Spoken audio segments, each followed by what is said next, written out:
Salut à tous, bienvenue dans cette nouvelle vidéo. Donc aujourd'hui, on va essayer de vous expliquer comment planifier et créer votre programme d'entraînement, votre planification pour préparer une compétition. Imaginons que votre compétition se passe dans 8 semaines. Qu'est-ce que vous devez mettre en place? Qu'est-ce que vous devez faire pour être prêt ce jour-là? On va vous livrer nos conseils de façon chronologique afin que vous puissiez le réutiliser pour structurer intelligemment votre planification. Première chose à faire, c'est partir de votre objectif et faire marche arrière dans la programmation par rapport à ce même objectif. Mon objectif est peut-être dans 8 semaines et je me base sur ça et en fait je viens décanter au fur et à mesure ma programmation. Cette méthode est très efficace dans le sens où on a une vision sur l'objectif final et ça nous permet de vraiment tabler sur notre planification et avoir une vue d'ensemble pour savoir comment on va se projeter sur l'avenir et sur la préparation. Il vous avait manqué, c'est le retour de nos fameux tableaux. Ça fait longtemps qu'on ne l'avait pas fait, du coup on s'est dit que sur cette vidéo on allait prendre appui dessus.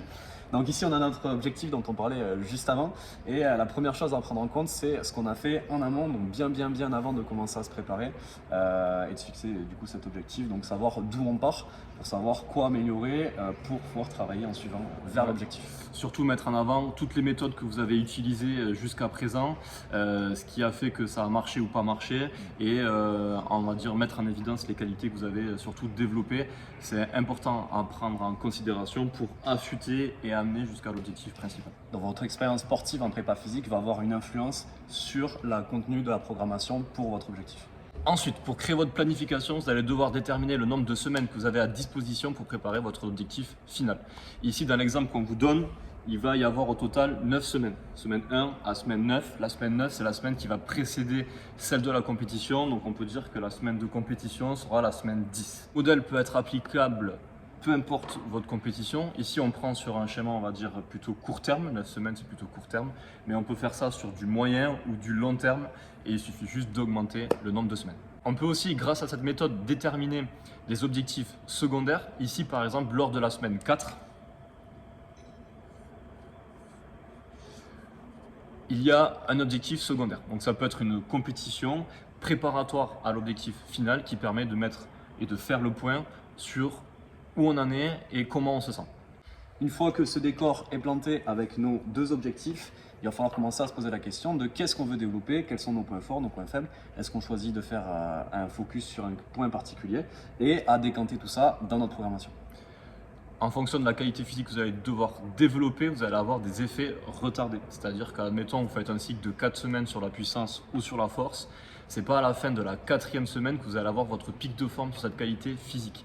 Il va y avoir des effets retardés, c'est-à-dire que les effets de cette méthode d'entraînement vont arriver 1, 2, 3, 4, jusqu'à 12 semaines après le cycle de travail.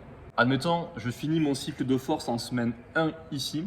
En fonction de certains individus, il peut y avoir jusqu'à 12 semaines et en fonction de la méthode que vous avez utilisée pour en ressentir les bienfaits et avoir son pic de forme. Ici, dans le cas de cette programmation, si je finis mon cycle de force ici et qu'en fonction de la méthode utilisée, j'ai un pic de forme au bout de 12 semaines, mon pic de forme sera au-delà de l'objectif principal. Donc, c'est pas ouf.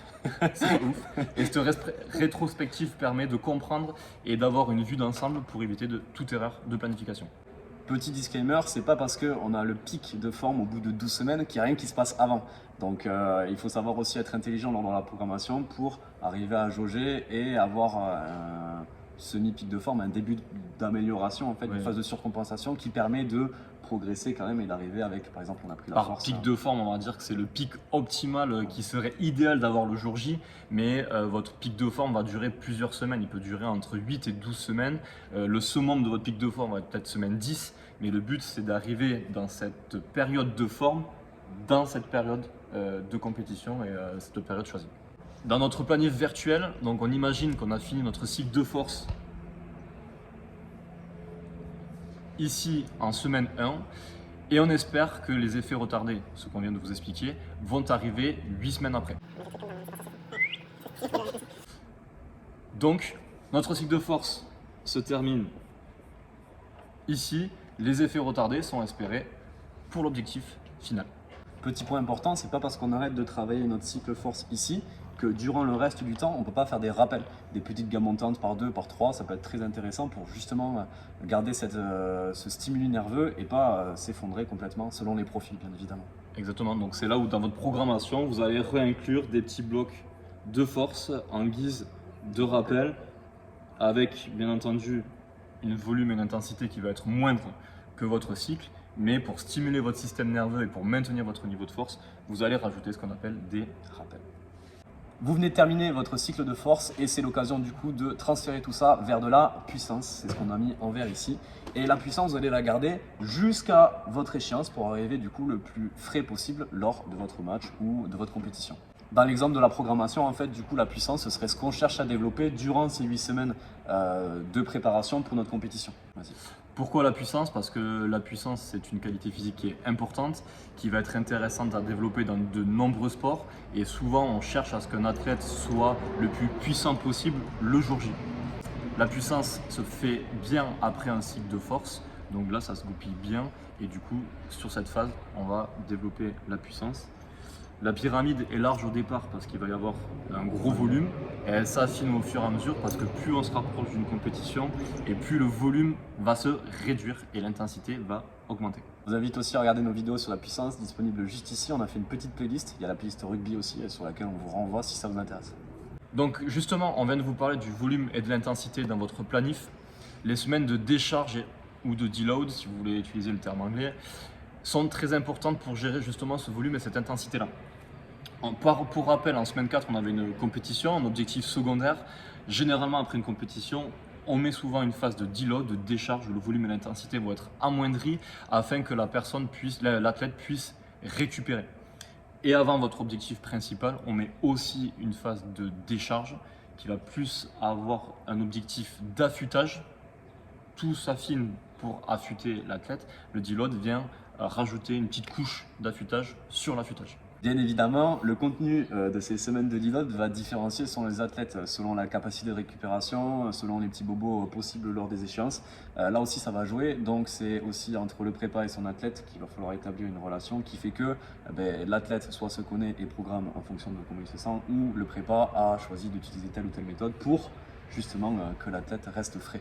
Donc tout ça nous amène à créer deux microcycles, bloc 1, bloc 2. Donc le bloc 1 englobe la semaine 1 à la semaine 5, qui comprend la transition force, puissance, plus l'objectif secondaire et le deload. Et le deuxième bloc qui prend vraiment toute la phase d'affûtage. Donc là, on pourrait dire, là on est sur un cycle qui est petit, 8 semaines, mais ça serait sur quelque chose de plus grand en termes de durée. On pourrait parler de préparation physique spécifique et ici de préparation physique de phase d'affûtage. Donc en amont, on pourrait parler de PPG, préparation physique générale. Bon, ça c'est un système qui est quand même assez, on va dire, bateau, mais c'est une façon de vous raccrocher à ce que vous connaissez et ce qui est le plus généralisé. De ces blocs vont découler la gestion de votre intensité et de votre volume au fur et à mesure de votre préparation physique. C'est ce qu'on a voulu représenter avec les petits plus et les petits moins à côté des semaines. Donc semaine 1, on vient de finir son bloc de force, du coup gros volume. Semaine 2, un peu plus light. Semaine 3, on retrouve un petit peu de volume pour préparer à la semaine 4 qui comporte notre objectif numéro 2. Cette semaine, avec l'objectif, sera très chargé, c'est normal. Semaine très intense. Voilà, exactement. Derrière, deload, donc semaine avec basse intensité. On reprend un petit peu d'intensité au fur et à mesure pour nous amener sur une seconde deload et sur notre affûtage pour terminer enfin sur une grosse intensité avec notre objectif principal. On parle de phase d'intensification. Donc les semaines où il y a des plus, c'est des phases d'intensification. Donc ici. Ces 9 semaines avec ces volumes et ces intensités sont modélisées sur ce tableau. Avec du coup nos 9 semaines de préparation et l'intensité qui ondule en fonction de tout ça avec nos deux objectifs, nos 2 semaines de deload où on retrouve un volume moins élevé et une intensité moins élevée. Et ça va nous permettre de vous parler un petit peu de la surcompensation. Donc l'objectif de la surcompensation, c'est de créer une phase d'intensification qui va générer de la fatigue. Via le deload, on va essayer de diminuer cette fatigue, de régénérer l'organisme pour ensuite repartir sur des phases d'intensification vers les objectifs principaux. Si vous voulez en savoir plus sur la surcompensation, on a écrit un super article sur notre site internet, on vous met le lien dans la description. Donc en fait, votre état de forme va fluctuer, c'est ce qu'on a représenté sur la petite courbe verte, c'est-à-dire qu'en fonction des phases d'intensification, vous allez avoir un état de forme qui fluctue.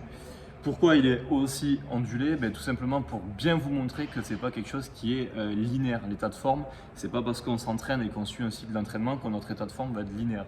Il y a des semaines où on va être très en forme, des semaines où on va être en moins bonne forme, et des semaines où on va re-être en forme, etc. Et on va vraiment créer cette ondulation-là. Vous êtes un bon préparateur physique, un bon coach quand vous savez créer une planification qui prend en compte tous ces états de forme et où vous êtes capable d'amener votre athlète avec un méga pic de forme pour son objectif principal. Donc là, bien entendu, dans cette planif, c'est une planif nickel parce que les états de forme fluctuent et l'état de forme il est optimal le jour de la compétition. Mais malheureusement, parfois, il se peut que l'état de forme arrive après ou avant. Et ça fait partie des erreurs du métier qu'il faut bien entendu éviter de produire. Mais normalement, si vous mettez en application tout ce qu'on vous a présenté en amont dans la vidéo, ça permet de minimiser le risque d'erreur.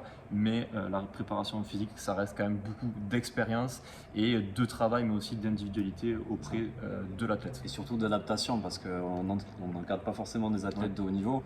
Donc il faut arriver à ajuster sur l'athlète avec sa forme du jour, peut-être qu'il travaille, peut-être qu'il a un métier, etc. Qu'il a des enfants, du stress, etc. Si on veut faire une séance de puissance et que le mec il arrive complètement fatigué, à nous d'ajuster avec notre gomme et notre crayon qui sont les meilleurs outils pour un prépa, et à revoir le stimuli qu'on veut par rapport à la forme du jour de notre athlète et éviter que du coup on ait un crash sur les objectifs importants lors de la prépa. C'est ça. Donc on ajuste dans la séance, on ajuste dans la semaine parce que votre athlète peut avoir une semaine où il peut malheureusement moins s'entraîner par exemple. On ajuste aussi le mois, on ajuste les cycles, en fait tout est ajustable. Donc ce qu'on est en train de vous montrer, de vous expliquer, c'est une trame générale qui va permettre de se projeter, d'avoir un plan d'action et savoir comment on va agir et travailler avec son athlète. Souvent ça peut être bien de le présenter à l'athlète pour aussi sur le plan mental, on a fait une vidéo sur la préparation mentale, puisse se projeter, mais après c'est à vous de gérer tout ça en modulant votre programme, votre planif au fur et à mesure et petit à petit. La vidéo vous donne les bases de la programmation, mais si on voulait vous donner tous les détails, il nous faudrait presque 9 semaines pour vous expliquer tout ça. Et c'est pour ça qu'en ce moment on réfléchit à une programmation, non, une formation. Une formation carrément. Pour vous apprendre à programmer et à planifier. Donc on va dire que cette vidéo c'est un peu une introduction, un petit coup de débrouilleuse et pas de débroussailleuse, de la débrouilleuse. C'est-à-dire que le but c'est de vous clarifier les idées et de vous simplifier entre guillemets la tâche pour savoir comment on planifie, parce qu'on échange avec beaucoup de coachs, beaucoup de préparateurs physiques. Et c'est vrai qu'il y a beaucoup de personnes qui sortent de STAPS ou de BPGEPS qui sont un petit peu perdues dans la prise en charge d'un athlète, comment on fait pour le préparer à telle échéance, comment on fait pour, etc. Donc là, l'exemple qu'on vous a donné, c'est un petit peu une planif pour un sportif individuel, on va dire, dans le sens où il y a une seule échéance. Donc par exemple si on prend un sport de combat, il y a le combat qui est telle date, on va préparer cette personne pour cette date là, donc la programmation est assez facile, il y a peu d'objectifs secondaires qui viennent impacter, etc.